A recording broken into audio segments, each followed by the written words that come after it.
Catherine, you're still such a thoughtless, useless wife. This trip was supposed to be a fun time with my son.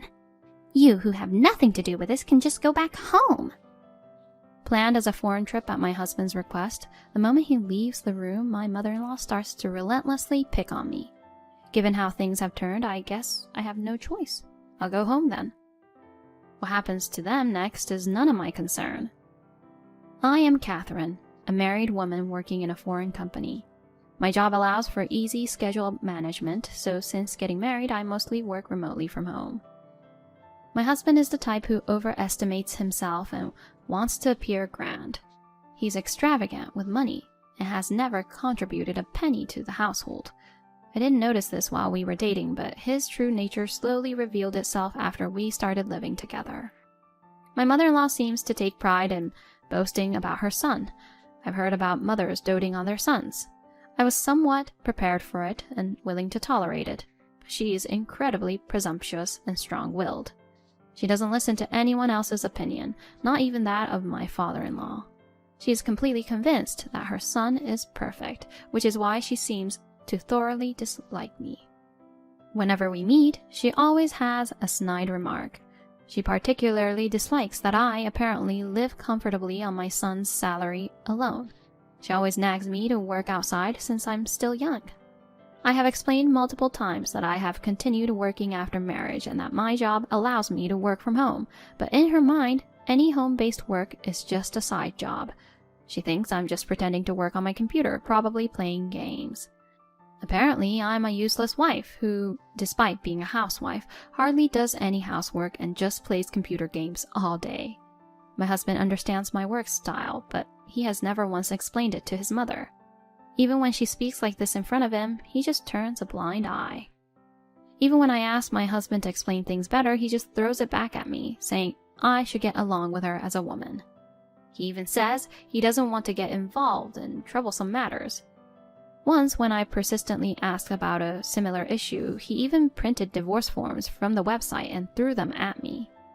Being treated like that and staying silent didn't sit well with me, and I thought about agreeing to the divorce. However, I've heard that divorce is more difficult than getting married. The thought of something more troublesome than my current situation is honestly a problem, so I end up accepting what my husband says. I've come to understand that he always prioritizes his mother. It's frustrating, but I feel I should find a way to handle this while skillfully avoiding conflict. I didn't agree to a divorce because of this mindset shift, but my husband seems to think it's because I'm madly in love with him and didn't want to break up. His arrogant attitude is getting worse day by day. A child acting all high and mighty can be endearing, but when an adult does it, it's just off-putting. I've learned to ignore my husband's grandiose words and to overlook his actions. There's another reason I didn't go for a divorce. It's because of the distance. We live quite far from his parents' home for the reason of husband's job place. We meet his mother once a year, twice at most. I thought I could tolerate that much. While everyone was talking about using paid leave for several days of vacation, both my husband and I were working. My schedule doesn't really follow the American calendar, but rather the global situation. My husband's schedule is more aligned with the calendar, and he hasn't ever had a long vacation. One working day after a weekend, he came home from work and suddenly said, "Let's go on an overseas trip." When I asked why, he mentioned that one of his colleagues had boasted about using his leave for a 9-day vacation and going on an overseas trip, which made him feel envious and frustrated. I was dumbfounded by his childlike pettiness, but indeed, we hadn't gone on a trip this year. So I suggested a domestic trip. That's because my husband has no experience with overseas travel and would need to start with applying for a passport. You're fluent in languages, so there shouldn't be a problem. I have experience studying abroad during my student days and have been on several overseas trips when I was single. I can manage conversations in Spanish, French, and German. When my mother got into Korean dramas, I learned Korean with her, but I'm not too confident in it since I haven't used it much. Certainly compared to my husband, I might be proficient in languages, but that doesn't mean the passport application will be completed immediately. I tried to persuade him to choose a trip in summer or winter, if it had to be overseas, but he wouldn't listen. Instead, he decided on the country to visit on his own, took leave without consulting, and dictated the schedule to me. Isn't it a tour package? Why do I have to travel with strangers? He insisted that since I could speak French, there would be no problem. I realized he was completely planning to use me as a tour guide and interpreter. I thought it might be okay if it's just the two of us, but then he said, Oh, I forgot to tell you.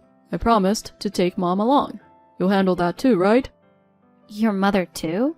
I can't handle two people with no overseas experience. Do some filial piety for once. If you do this favor, maybe things will get a bit smoother, right?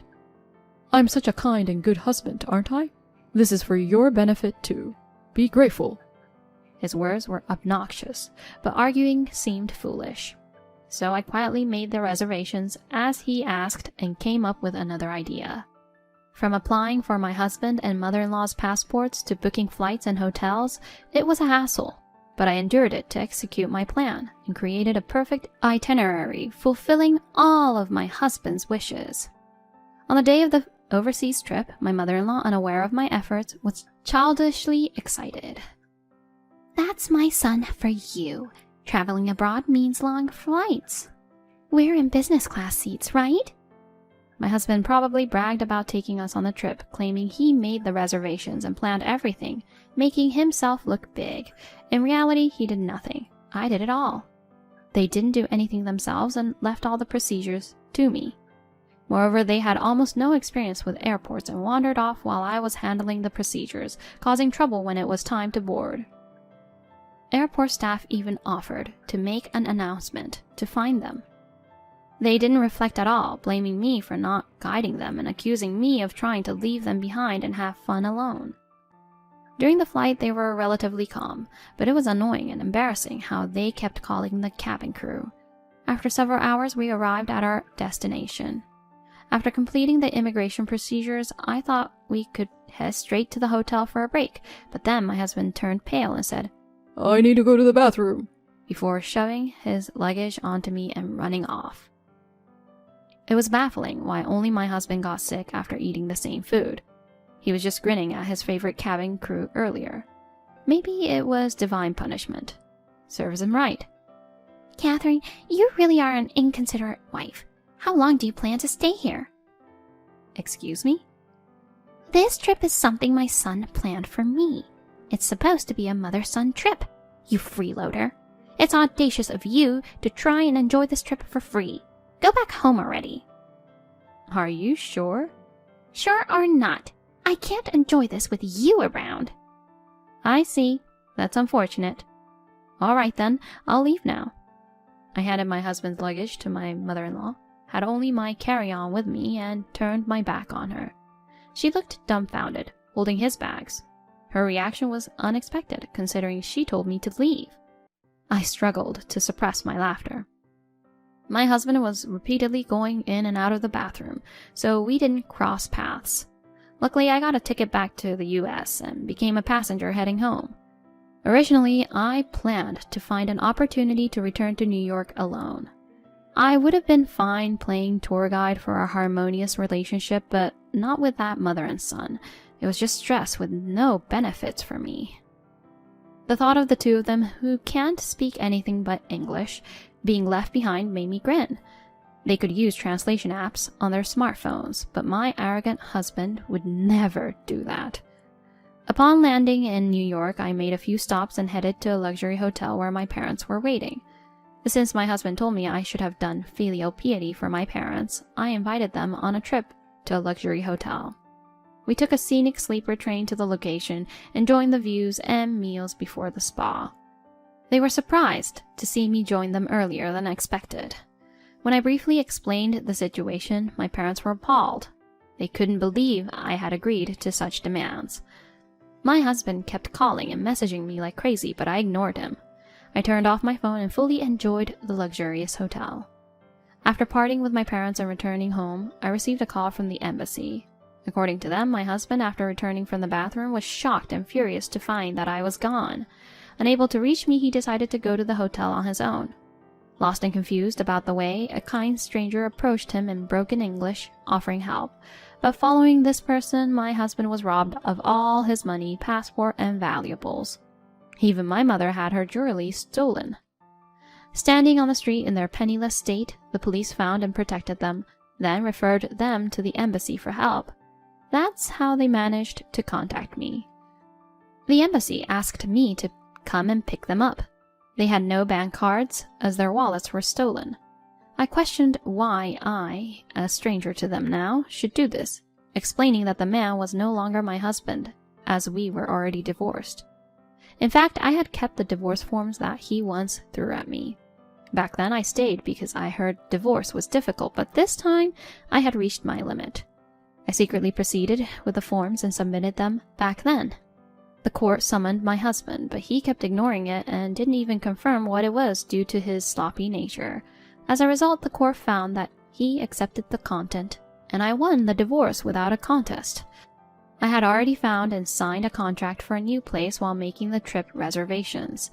I didn't want to use the furniture that belonged to my husband and me, planning to buy everything new for the new home.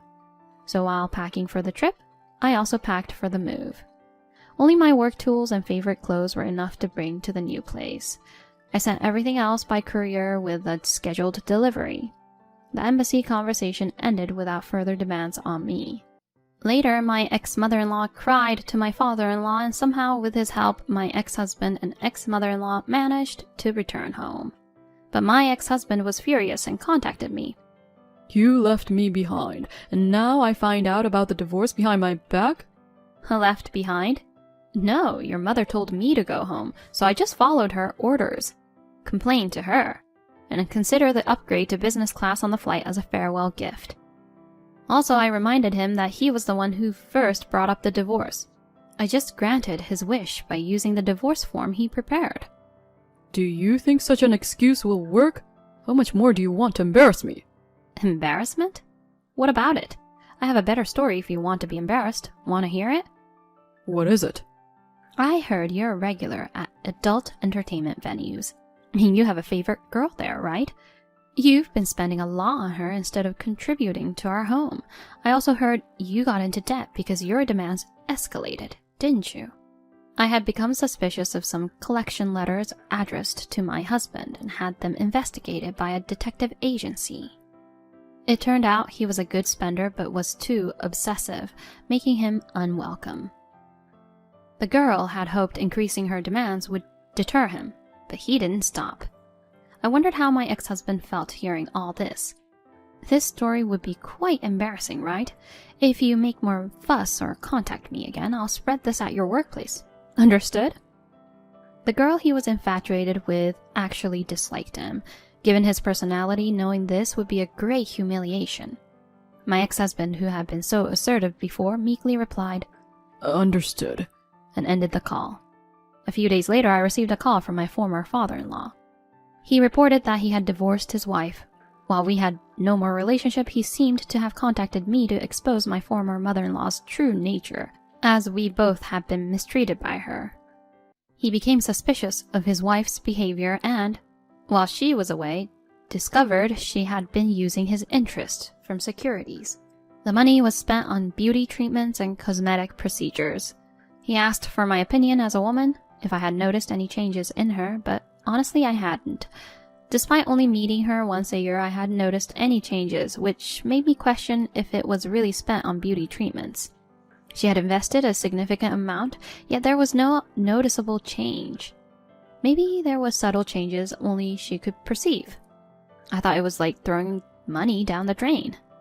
Naturally, my former mother-in-law, left penniless, turned to her son for help, but he was drowning in debt. Moreover, after divorcing me, he couldn't afford the rent for the apartment and got evicted. Now the mother and son seem to be living in a dilapidated apartment, plagued with drafts. However, the mother refuses to work and continues her beauty treatments. With the burden of debt repayment and her beauty expenses, my ex-husband is working tirelessly, day and night. It seems his vanity and desire to appear affluent haven't changed, even with a lowered standard of living. If they are content with such a life, I have nothing more to say. But I've heard through the grapevine that the quality of her beauty treatments has deteriorated, aging her considerably. I cherish my current life where I can work and live peacefully without being dictated by anyone. This experience has reinforced my desire to live a life within my means.